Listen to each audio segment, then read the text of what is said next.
Survivors of Delta plane crash in Toronto describe hanging like bats and chaos inside the upside-down aircraft. Stiff winds blew over Canada's Toronto Pearson Airport Monday afternoon as a slim aircraft cleared by air traffic controllers to land, and its 80 passengers and crew approached the tarmac as snow whipped in the air.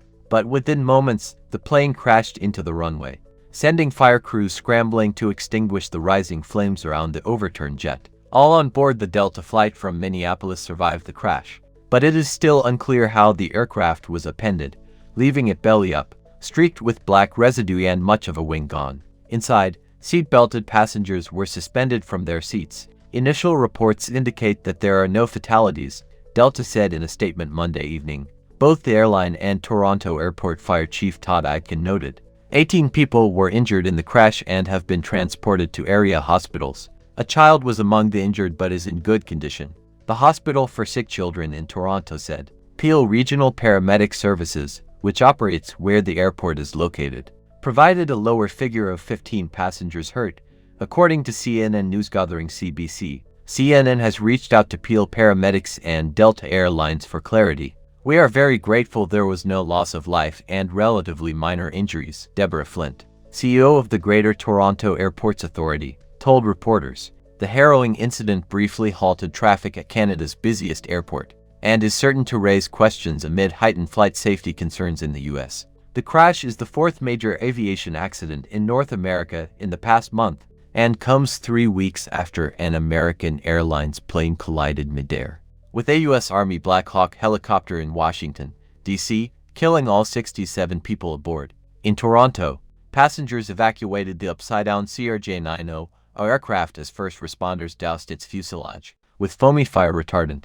Evacuees jumped several feet from the plane's exit doors and stumbled across the slick tarmac clutching jackets and small carry-on bags. Endeavour Air, a regional airline for Delta, operated the flight. Canadian and American investigators will now work to determine what upended the plane. Here's what we know about the moments leading up to and following the collision, pieced together by flight and weather data, video footage and witness accounts. The aircraft is upside down and burning. Delta Flight 4819 departed Minneapolis, St. Paul International Airport on Monday and approached its destination at Toronto Pearson International Airport shortly after 2 p.m. local time, the airline said. Strong winds had been buffeting Toronto all day, and airport personnel had worked through the night to clear remnants of the approximately 8 inches of snow that blanketed the airport over the weekend. As the plane neared the airport, air traffic controllers notified its pilots of about 38 miles per hour wind gusts. "Might be a slight bump in the glide path," the air traffic worker said. "There will be an aircraft in front of you."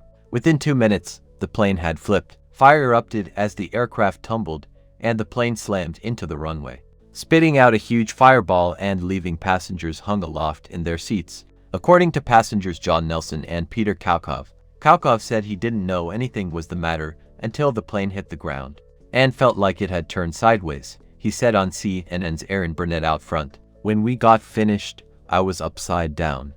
Everybody else was there as well," Nelson said. "We tried to get out of there as quickly as possible." He added that once he was out of the plane, there was another explosion, but luckily the firefighters got out of there. A medical helicopter flying nearby rerouted its path to assist with the crash. As the helicopter pilots approached, air traffic control workers warned them that people were out and walking around the aircraft. According to Liviat Audio, "Yeah, we've got it. The aircraft is upside down and burning," the helicopter pilot responded.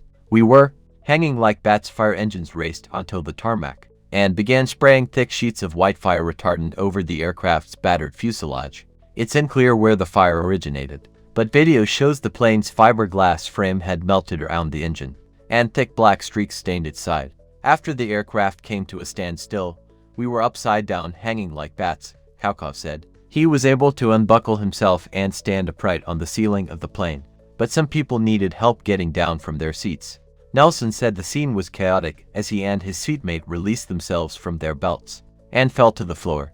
People were yelling for them to get out of the plane, and they made a beeline towards an opening. He said. Peter Carlson, another passenger on the Delta flight, told CBC that it was cement and metal in the upside-down plane. "The absolute initial feeling is just need to get out of this. What I saw was everyone on that plane suddenly became very close," In terms of how to help one another, how to console one another, Carlson told CBC. That was powerful, but there was definite, what now? Who is leading? How do we find ourselves away from this? He added. Flight attendants helped passengers crawl out of open exit doors, urging people to leave belongings behind, though some still exited with bags in tow. Video from Kauko shows. Evacuees jumped from the door frames onto the smoke-covered ground. As sprays of fire retardant rained overhead, people hugged themselves as protection from the wind as they moved away from the plane, looking back at what they just endured. While some people were injured, most seemed okay, Nelson said.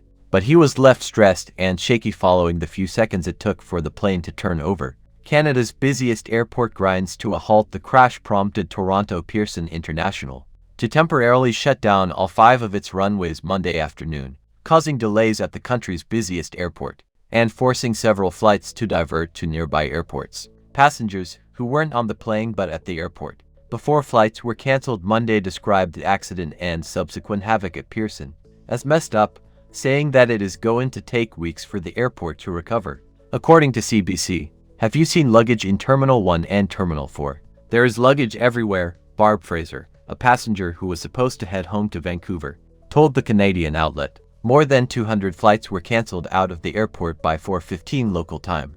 According to Flight Radar 24, about 300 miles to the east, Quebec's Montreal Pierre-Elliott Trudeau International Airport prepared to receive diversion flights. At around 5 p.m. local time, Toronto Pearson announced 3 of its runways would reopen to arriving and departing flights. The remaining 2 runways where the crash took place will stay closed for several days.